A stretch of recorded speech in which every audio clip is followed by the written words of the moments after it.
Breaking news చూస్తున్నాం. ఏపీలో scrub typhus virus ఇంకా ఇంక్రీజ్ అవుతుంది.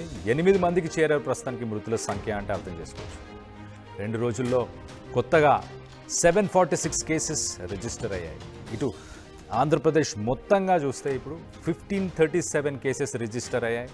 చిత్తూరులో highest cases number of cases 417 cases Chittoor నుంచి. అలాగే కాకినాడ నుంచి 160 కేసెస్, విశాఖలో 126 కేసెస్, అలాగే కడపలో 105 స్క్రబ్ టైఫస్కి సంబంధించిన కేసెస్ ఇప్పటిదాకా రిజిస్టర్ అయ్యాయి.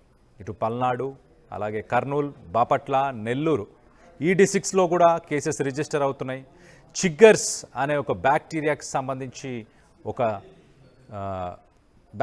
సంబంధించిన కొన్ని కీటకాలు, పురుగులు అని చెప్పుకోవచ్చు, లేకపోతే లైస్ అని చెప్పుకోవచ్చు. అంటే ఇటు ఆ లైస్ లాంటి చిన్న చిన్న పురుగులు కుట్టడంతో ఈ స్క్రబ్ టైఫస్ స్ప్రెడ్ అవుతుంది. శరీరం మీద నల్లటి మచ్చలు రావడం, అలాగే డెంగ్యూ, మలేరియా దానికి సంబంధించిన సిమ్టమ్స్ ఏముంటాయో అలాంటి సిమ్టమ్స్, సిమిలర్ సిమ్టమ్స్ అంటే ఇటు జ్వరం, ర్యాషెస్, అలాగే హెడేక్స్, వామిటింగ్స్, స్టొమక్ ఏక్ ఇలాంటి సిమ్టమ్స్తోని స్క్రబ్ టైఫస్ స్ప్రెడ్ అవుతుంది ప్రస్తుతానికి. ఇమ్యూనిటీ తక్కువైతే ఇటు లివర్ అలాగే కిడ్నీస్ పైన కూడా ఎఫెక్ట్ అవుతుందని చెప్పేసి ఇటు డాక్టర్స్ చెప్పుకొస్తున్నారు. సో మొత్తం మీద స్క్రబ్ టైఫస్ మరొకసారి ఇప్పుడు ప్రస్తుతానికి ఆంధ్రప్రదేశ్లో ఉన్న తెలుగు ప్రజలందరినీ భయభ్రాంతులకి గురి చేస్తుందని చెప్పవచ్చు. సో మొత్తం మీద 1500కు పైగా 1500 కంటే ఎక్కువ కేసెస్ రిజిస్టర్ అయ్యాయి. అలాగే డెత్ కేసెస్ ఇప్పుడు ఆల్మోస్ట్ 8 మెంబర్స్కి చేరుకుంది. సో దీనికి సంబంధించి అసలు డాక్టర్స్ ఏమంటున్నారు, ఇటు సూపరింటెండెంట్స్ కానీ డాక్టర్స్ కానీ అసలు సిట్యుయేషన్ ఎలా ఉంది, దీని సిమ్టమ్స్ ఏంటి, దీని రూట్ కాజ్ ఏంటి, దీన్ని ఎలా హ్యాండిల్ చేయాలి అనే వివరాలు మనం తెలుసుకునే ప్రయత్నం చేద్దాం. మొదటగా గుంటూరు నుంచి సూపరింటెండెంట్ ఉన్నారు మనతో పాటు. ఆయన ఏం మాట్లాడుతున్నారో ఒక్కసారి విందాం.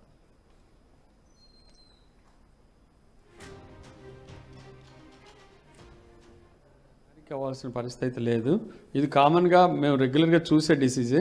బట్ ఇది ఎక్కువ వర్షాకాలంలో వస్తుంది. మన జూన్ నుంచి దాదాపు నవంబర్, ఫిబ్రవరి దాకా ఉంటుంది. ఇది ఎక్కువ తేమ ప్రదేశాల్లో తేమ ఎక్కువ ఉన్నప్పుడు ఈ స్క్రబ్ టైఫస్ వ్యాప్తి చెందుతుంది. అయితే అనుకోకుండా ఇప్పుడు తెలుగు రాష్ట్రాల్లో కానీ బయట ఆల్మోస్ట్ ఇండియా మొత్తం కూడా సడన్గా ఒక అప్సర్జ్ లాగా వచ్చింది. ఇది రావడానికి కారణము ఈ వాతావరణ మార్పులు. ఇది బ్యాక్టీరియా కాబట్టి ఇది భయపడాల్సిన పని అయితే లేదు. ఎందుకంటే యాంటీబయాటిక్స్ ఉంటాయి, ట్రీట్మెంట్ ఉంటుంది. ఇది ఎలా వస్తుందంటే మనకి చిన్న నల్లి లాంటి చిన్న క్రిమి, ఇది ఒక 8 లెగ్గడ్ స్మాల్ ఇన్సెక్ట్ అనమాట.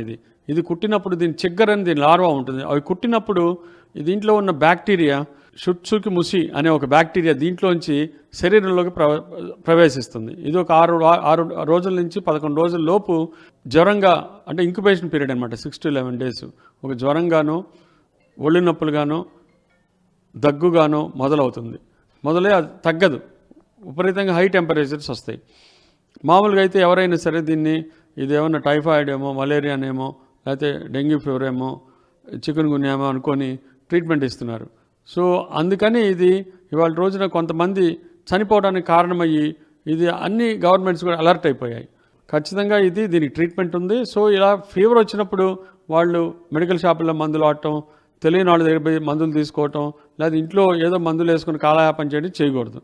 ముఖ్యంగా ఇది డయాబెటిక్ పేషెంట్స్లో, ఇమ్యూనో కాంప్రమైజ్డ్ పేషెంట్స్లో, ఓల్డ్ ఏజ్ వాళ్ళల్లో ఇది ఎక్కువ ఇబ్బంది పెడుతుంది.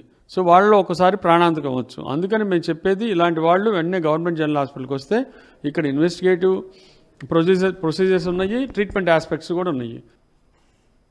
రైట్. మొత్తం మీద జూన్ నుంచి ఇటు డిసెంబర్ దాకా, ఇటు వర్షాకాలం, తర్వాత వింటర్, ఈ సీజన్లోనే ఈ బ్యాక్టీరియా డెవలప్ అవుతుంది. ఆ బ్యాక్టీరియా డెవలప్ అయిపోయిన తర్వాత ఆ బ్యాక్టీరియాని ఈ లైస్ లాంటి, అంటే 8 లెగ్డ్ ఈ ఇన్సెక్ట్స్ ఎప్పుడైతే ఆ బ్యాక్టీరియాని ఇన్ఫెక్ట్ అవుతాయో, ఈ ఇన్సెక్ట్స్ని ఇన్ఫెక్ట్ అయిన తర్వాత ఆ ఇన్సెక్ట్స్ మనం కుట్టినప్పుడు మనకు మలేరియా, డెంగ్యూ ఇలాంటి సిమ్టమ్స్తోని మనకు జ్వరము, హెడేక్, వామిటింగ్స్ ఇలాంటివన్నీ జరుగుతాయి. అండ్ ఇంక్యుబేషన్ పీరియడ్ గురించి మాట్లాడారు ఆయన చాలా క్లియర్గా. 6 days నుంచి 11 days, అంటే కుట్టిన తర్వాత 6వ రోజు నుంచి 11వ రోజు. 6th నుంచి 11th డే మధ్యలో ఈ ఫీవర్ ఈ సిమ్టమ్స్ అన్ని బయటకు వచ్చే అవకాశం ఉంటుంది. సో మొత్తం మీద ఈ 6th నుంచి 11th మధ్య ఎప్పుడైతే సిమ్టమ్స్ మీకు ఎవరికైనా మలేరియా లాంటి డెంగ్యూ లాంటి సిమ్టమ్స్ అంటే మీకు హెడేక్ ఉండడం, వామిటింగ్స్ అనిపించడం, ఫీవర్ ఉండడం, చిల్స్ రావడం ఇలాంటి సిమ్టమ్స్ ఉంటే నెగ్లెక్ట్ చేయకుండా దగ్గరలో ఉన్న ఒక PCH ప్రైమరీ హెల్త్ కేర్ సెంటర్కి మీరు వెళ్తే అక్కడ దీనికి సంబంధించి ఒక ల్యాబ్లో టెస్ట్ చేయడానికి వాళ్ళ దగ్గర ఎక్విప్మెంట్ ఉంటుంది. ఆ టెస్ట్ చేస్తారు. ఆ టెస్ట్ చేసిన తర్వాత ఒకవేళ మీకు కనుక స్క్రబ్ టైఫస్ ఉంటే దానికి ఏం చేయాలి అనేది డాక్టర్స్ డిసైడ్ చేస్తారు. దానికి ట్రీట్మెంట్ అయితే అవైలబుల్ ఉంది. సో దీనికి సంబంధించి ఒకసారి కాకినాడ లాంటి ప్లేసెస్లో ఎలాంటి సిచ్యువేషన్ ఉంది, కాకినాడ DMH మనతో పాటు ఉన్నారు, ఆయనతో కూడా ఒకసారి మాట్లాడి తెలుసుకునే ప్రయత్నం చేద్దాం.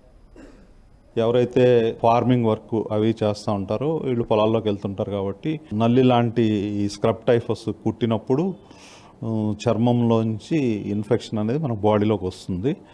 సో ఇది ఒక బ్యాక్టీరియల్ డిసీజ్. దీనికైతే పూర్తిగా మెడిసిన్ అయితే ఉంది. కుట్టిన 10-15 రోజులకి మనకి ఒంటి మీద దద్దులు రావడము, అలానే జ్వరము, ఎక్కువ చలిగా ఉండటం, మోకాళ్ళ నొప్పులు, కీళ్ళన్ని నొప్పులుగా ఉండటం ఇలాగా వస్తుందన్నమాట ఇది. సో దీనికి టెస్టులు చేయడానికి మనకి GGHలో మనకి స్క్రబ్ టైఫస్ ఎలిసా టెస్ట్ చేస్తారు. ఎలిసా టెస్ట్ అనేది మనకి గవర్నమెంట్ జనరల్ హాస్పిటల్లో ఉంది. ఇప్పుడు ఈ నెలలో మనకి 232 టెస్టులు చేశాము. సస్పెక్టెడ్ ఫీవర్ ఉన్న కేసు దాంట్లో మనకి 44 కేసులు పాజిటివ్ వచ్చినాయి. సో అందరూ కూడా క్షేమంగానే ఉన్నారు. వీళ్ళందరికీ కూడా మనకి PHC డాక్టర్లకి అలానే మనకి విలేజ్ హెల్త్ క్లినిక్స్లో అందరికీ కూడా జూమ్ కాన్ఫరెన్స్ పెట్టి వాళ్ళకి ఎడ్యుకేట్ చేయడం జరిగింది. ఎవరికైనా సస్పెక్టెడ్ స్క్రబ్ టైఫస్ ఫీవర్ ఉన్నట్లయితే మరి డాక్సిసైక్లిన్, ఎజిత్రోమైసిన్ టాబ్లెట్స్ వాడండి. టెస్టులకి అవసరమైతే GGHకి పంపించమని చెప్పేసి అందరికీ ఇన్స్ట్రక్షన్స్ ఇవ్వడం జరిగింది. సో ఎవరైతే ఇటు ఫార్మింగ్ చేస్తున్నారో, ఎవరైతే పొలాల్లో పనిచేస్తారో, గడ్డిలో పనిచేస్తున్నారో వాళ్ళకి ఇది వచ్చే అవకాశం ఎక్కువ ఉందని చెప్పొస్తున్నారు. సో ఎస్పెషలీ ఇటు కాకినాడలో సిచ్యువేషన్ ఒకసారి చూస్తే కనుక 230 మందికి టెస్ట్ చేస్తే 40 మందికి పాజిటివ్ వచ్చింది. అంటే దాదాపు ఆల్మోస్ట్ ఒక 25 నుంచి 30% పాజిటివ్ కేసెస్ అని చెప్పుకోవచ్చు. ఎక్కువ మంది తెలియకుండా మరి వాళ్ళు నార్మల్ ఫీవరే అనుకొని ట్యాబ్లెట్స్ వేసుకొని ఇంట్లో ఉంటే మాత్రం ఖచ్చితంగా అది సివియర్ ఇష్యూస్కి దారితీసే అవకాశం ఉంటుందని చెప్తున్నారు. సో మీరు ఎవరైనా ఇటు ఒక 1 వీక్ తర్వాత మీకు హెల్త్ బాగుండట్లేదు, 1 వీక్ నుంచి హెల్త్ బాగుండట్లేదు అంటే దగ్గరలో ఉన్న గవర్నమెంట్ జనరల్ హాస్పిటల్కి వెళ్ళండి, లేకపోతే ప్రైమరీ హెల్త్ కేర్ సెంటర్కి వెళ్ళండి అని చెప్పి ఆయన కూడా సజెస్ట్ చేస్తున్నారు. ఒక్కసారి ఇటు కర్నూలుకి సంబంధించిన సూపరింటెండెంట్ ఉన్నారు మనతో పాటు, ఆయన ఏం మాట్లాడారు ఒక్కసారి ఆయన మాటలో వినే ప్రయత్నం చేద్దాం. స్క్రబ్ టైఫ్ అనేది జబ్బు ఈరోజు కాదండి. నేను స్టూడెంట్ చదువుకున్న రోజుల నుంచి ఉంది. ఇది వైరస్ కాదు. మామూలుగా సిమ్టమ్స్ అంటే పేషెంట్ అపియరెన్స్ వైరస్ సిమ్టమ్స్ లాగా ఉంటాయి, కానీ రికెట్సీ అని ఒక కీటకం అనమాట. ఇది చిన్న బ్యాక్టీరియా లాంటిది ఇది కూడా. సో ఇప్పుడు ఏదన్నా ఒక చిన్న పురుగు మైట్స్ అంటారు అనమాట, అవి ఏమన్నా ఈ ఎలకలను కానీ పందులు కానీ ఏదన్నా వాటిని కుడతాయన్నమాట. సో ఆ ఎలకలకి పందులకు ఈ జబ్బు రాదు. ఇవి జూనోసిస్ అంటారు అనమాట. జంతువుల నుంచి మనుషులకు వచ్చే జబ్బులన్నీ జూనోటిక్ డిసీజ్ అంటారు. సో అట్లా చాలా ఉన్నాయి. దాంట్లో ఇది ఒక రకం. ఆ ఎలుకకు కానీ ఉన్నది రక్తము, అది పీల్చుకొని అది వచ్చి మనుషుల్ని కుడితే అది మనలో ఆ రక్తం మనలో వచ్చిన తర్వాత మనుషులకు మామూలుగా ఫీవర్తో వస్తారు. జ్వరం కానీ, ఒళ్ళు నొప్పులు కానీ, దగ్గు కానీ, సివియర్ కేసుల్లో లంగ్స్ ఇన్ఫెక్షన్ వచ్చి ప్రమాదమయ్యే అవకాశం ఉందన్నమాట. మనకు గవర్నమెంట్ జనరల్ హాస్పిటల్లో దాదాపు ఇప్పటికీ ఈ గత 3 నెలల్లో 25-30 మంది అడ్మిట్ అయినారు. అందరూ క్షేమంగా ట్రీట్మెంట్ అయ్యి డిశ్చార్జ్ అయినారు. ఎవరికి కానీ ప్రాణాపాయంత డిసీజ్ కానీ ఏం రాలేదు. చనిపోయేది ఎవరంటే వాళ్ళలో ఏదన్నా ఇప్పుడు వాళ్ళ ఆరోగ్యం సరిగా లేకపోయినా, తర్వాత ఇమ్యూనిటీ సరిగా లేకపోయినా చనిపోవచ్చు. అంతేగాని ఈ స్క్రబ్ టైఫస్ జబ్బు తీవ్రత వల్ల అయితే చాలా అరుదు. దానికి ట్రీట్మెంట్ కూడా టెట్రాసైక్లిన్ అనే యాంటీబయాటిక్ చాలా బాగా రెస్పాన్స్ అవుతుంది. Scrub typhus right. ఎక్కువ శాతం ఈ బ్యాక్టీరియా ఏదైతే ఉందో ఆ బ్యాక్టీరియాని ఈ లైస్ ఒక చిన్న పురుగుల్లోకి స్ప్రెడ్ అవుతుంది. దాని తర్వాత ఇటు ఎలకలు అలాగే ర్యాబిట్స్ అలాగే స్క్విరిల్స్ వీటి ద్వారా మనుషులకి స్ప్రెడ్ అయ్యే అవకాశం ఉందని చెప్పేసి డాక్టర్ కూడా చెప్పుకొస్తారు. సో కర్నూలు సిచ్యువేషన్ ఒకసారి చూస్తే కనుక అక్కడ అడ్మిట్ అయిన వాళ్ళందరూ కూడా బాగానే ఉన్నారు, స్టేబుల్గానే ఉన్నారు అని చెప్తున్నారు. కానీ ఖచ్చితంగా తీసుకోవాల్సిన నార్మ్స్ ఏంటంటే ఎవరికైతే డయాబెటీస్ ఉంటుందో, లేకపోతే ఇతర హెల్త్ ఇష్యూస్తో ఎవరైతే బాధపడుతున్నారో వాళ్ళందరూ కూడా ఖచ్చితంగా 6 డేస్ కంటే మించి మీకు ఒకవేళ ఇటు మలేరియా డెంగ్యూకి సంబంధించిన ఏమైనా సిమ్టమ్స్ ఉంటే మీరు ఖచ్చితంగా దగ్గరలో ఉన్న గవర్నమెంట్ హాస్పిటల్ లేకపోతే దగ్గరలో ఉన్న ప్రైమరీ హెల్త్ కేర్ సెంటర్ని విజిట్ చేయండి.